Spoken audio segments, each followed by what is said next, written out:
Imagine que tu as le choix de t'entraîner soit avec Zoro pendant un mois, soit avec Rock Lee pendant un mois. Qui est-ce que tu choisis? Et pourquoi? Je veux des réponses travaillées dans les commentaires. Alors, tu l'as compris, dans cette vidéo, on va comparer les deux méthodes d'entraînement de ces deux personnages. Qui s'entraîne le mieux? Parce que ça a beau être mes deux personnages préférés, il y a beaucoup de conneries dans ce qu'ils font. Donc, qui est le plus logique, qui s'entraîne le mieux? Cette vidéo est là pour ça. Et c'est bien pour toi parce que ça peut t'apprendre à comprendre quand est-ce qu'un entraînement est productif. Est-ce que ton entraînement est bon pour toi? Et peut-être que tu fais les mêmes erreurs que Zoro ou Rock Lee. Avant de commencer à attaquer le sujet, je voudrais remercier les éditions du Lombard de m'avoir envoyé les derniers tomes de Clo. Normalement, tu t'en rappelles, j'en avais déjà parlé. Qu'est-ce que c'est Clo? Clo, c'est une BD qui est une sorte de mix entre manga et comics, avec une qualité incroyable. Je te laisse voir les images, franchement, c'est du très bon délire. Que ça soit niveau couleur ou dessin, c'est incroyable.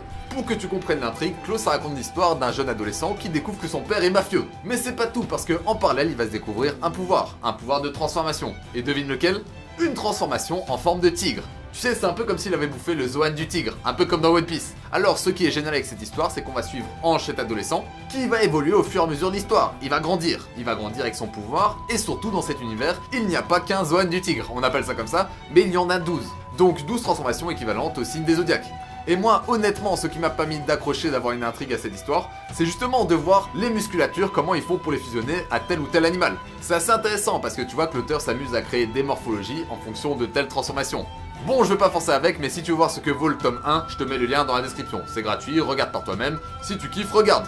Enfin voilà, fin de cette grosse parenthèse. Alors attaquons le sujet de cette vidéo. Les entraînements de Rock Lee vs les entraînements de Zoro. Lequel serait le plus efficace et lequel des deux serait meilleur professeur? Bon, pour une fois je vais être sans pitié, parce que d'habitude avec les s'entraîner comme ou les vidéos d'anatomie, je ne prends que le positif. Je ne parle jamais trop des aspects négatifs des entraînements des personnages de manga, parce que mon but premier est quand même de motiver à s'entraîner. Mais comme vous avez tous évolué et que cette vidéo a pour but de vous apprendre à voir ce qui est de la merde ou ce qui est clairement des bons entraînements, bah pour une fois je vais être à 100% objectif. Même si j'adore ces deux personnages. Alors procédons par étapes. Pour savoir si une personne s'entraîne correctement, tu dois d'abord questionner ses objectifs. C'est assez logique, tu ne peux pas tacler quelqu'un sur son entraînement si tu ne sais pas quels sont ses objectifs. Commençons par Zoro. C'est assez simple, Zoro a pour objectif de devenir le sabreur le plus fort au monde. Ses entraînements devraient donc l'aider à progresser en tant que sabreur à 3 sabres.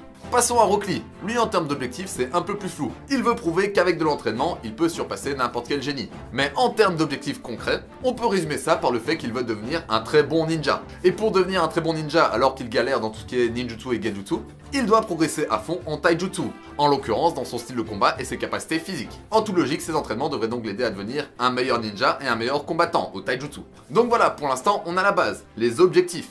Le seul truc que personne ne peut critiquer. Que ça soit sur Zoro ou Rock Lee ou sur toi-même. Si t'as envie de progresser dans un domaine, personne ne peut te dire non, tu ne peux pas faire ça. Tu n'as pas le droit de vouloir cet objectif. Tu vois le délire? Donc les objectifs, c'est fixe. Deuxième étape, les méthodes d'entraînement. Donc là, on parle pas des exercices, mais juste de la méthode, de la structure de leurs entraînements. Tout d'abord, premier truc à préciser, ces deux personnages font évoluer leur style respectif en combattant des ennemis réels. Donc, ils s'entraînent sur le terrain. Sur ce point, j'ai clairement rien à dire. Les deux personnages combattent tout autant l'un de l'autre. Donc on peut dire qu'ils sont égalité. Ce qui va nous intéresser, c'est leurs entraînements lorsqu'ils sont seuls. Donc là, c'est assez marrant parce qu'on a deux extrêmes. On a Zoro, cet tapage de l'intensité. Dès qu'il le peut, il rend ses exercices de plus en plus lourds. On le voit carrément s'entraîner avec des tonnes. Et à côté de lui, on a Rock Lee.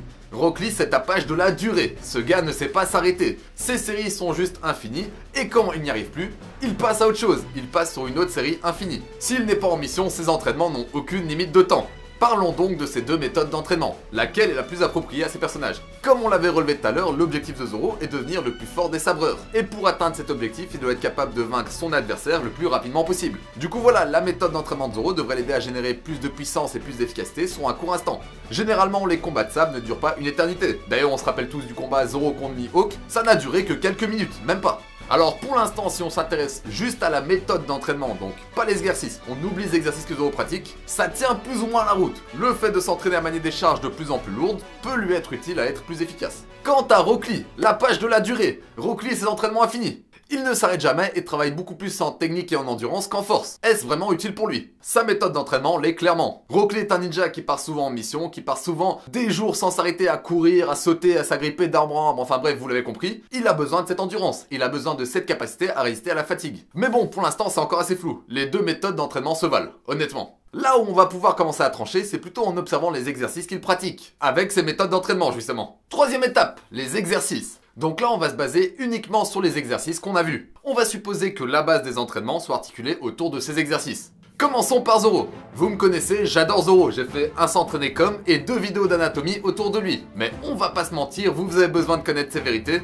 Le choix de ces exercices est éclaté quand on questionne son objectif. Les exercices qu'il fait n'ont clairement rien à voir. On l'a vu sur la vidéo d'anatomie, la majorité de ces exercices travaillent ses épaules. Mais la question c'est, est-ce que les deltoïdes dans leur globalité sont vraiment utiles pour son style de combat? Pour te répondre simplement, pour un style de combat à 3 sables, les deltoïdes interviendraient plus dans la défense que dans l'attaque. Donc ces entraînements lui permettent d'avoir des épaules énervées, mais de ce qu'on voit, il néglige des muscles qui peuvent générer bien plus de puissance. Prenons les 3 exercices qu'on l'a vu le plus souvent faire.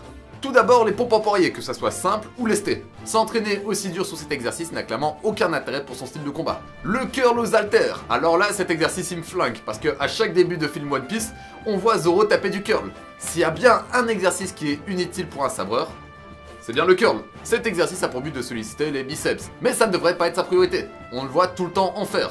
Et dernier exercice, d'ailleurs celui-là va vous surprendre, c'est les coups verticaux lestés. À première vue, on peut se dire que c'est un exercice super efficace. Et qu'en le pratiquant avec des charges de plus en plus monstrueuses, il serait censé taper de plus en plus fort vers l'avant. Mais tout ça n'est qu'une illusion, parce que le fait de lester ce mouvement va beaucoup plus travailler les épaules, et plus précisément le deltoïde antérieur, que le dos. En fait, en rajoutant du poids à ce mouvement, il va pas taper plus fort, mais il va plutôt empêcher la charge de tomber. Et pour empêcher la charge de tomber, il doit faire une élévation frontale. Donc voilà, les exercices de Zoro ne sont clairement pas les plus efficaces. S'il y a bien des muscles que Zoro devrait travailler, c'est le dos et les pectoraux, pour le mouvement de pullover justement. Et petite parenthèse, je trouve que Zoro s'entraînait beaucoup mieux lorsqu'il était gosse. Tu sais, il avait des entraînements plus spécifiques, il s'entraînait à son style de combat, et il entraînait sa mâchoire et son cou justement pour s'habituer à combattre avec celui-ci. Donc ma conclusion sur les exercices de Zoro, c'est qu'ils ne servent vraiment pas son style de combat. Ils étaient beaucoup plus efficaces lorsqu'il était gosse. Passons à Rock Lee. Dans son cas, on a pu assister à une palette d'exercices bien plus diversifiée. Contrairement à Zoro, tous ces exercices sont au poids de corps, si on ne prend pas en compte les poids qu'il porte quotidiennement. Tous ces exercices travaillent son corps de façon assez globale parce qu'on a du squat, des abdos, des pompes, de la corde à sauter, des pompes employées. Mais ce que je pense que les entraînements de Rock Lee ont de plus que ceux de Zoro, c'est qu'il travaille ses coups.